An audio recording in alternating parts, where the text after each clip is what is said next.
Okay, so we've established that you don't really think this will get anywhere in our current political state. Unfortunately, So, yeah. do you think that not only like our politicians, but do you think society will take it seriously enough that we could all come together and come to the consensus that this needs to be something that we need to work on, and if we don't do it, then it's kind of over for us. Like, Well, I'm not sure I'd say it's over, but really what needs to change is how the problem is framed and what could be done to make some simple changes. So the effort I think has to be put into finding alternatives to fossil fuel, relying on solar power and other forms of power that don't pollute and destroy the environment. However, there are vested interests that profit off the status quo, which unfortunately is causing global warming.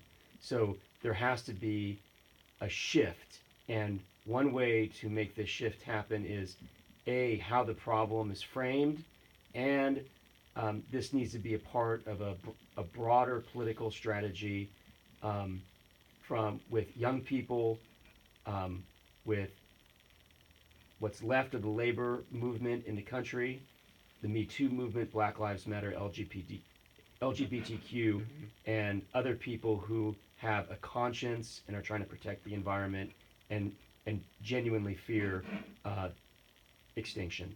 So you think like Gen Z, so like my generation, we're really the people who need to call to action.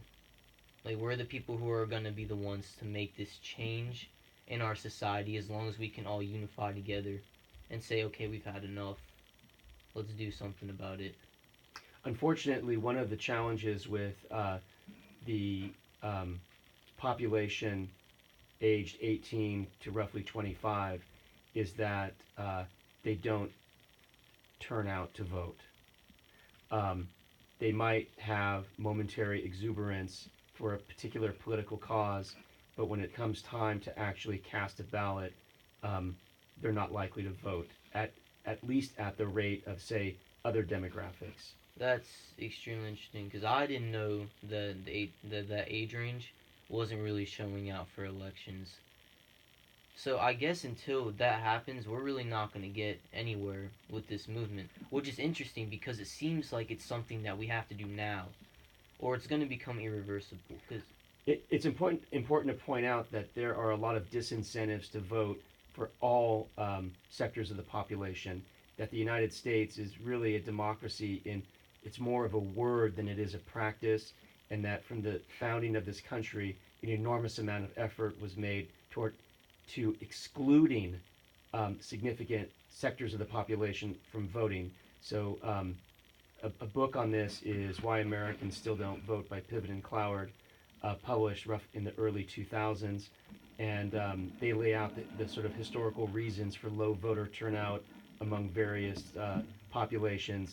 And until there is some level of social turmoil pertaining to this issue, um, chances are nothing's going to change.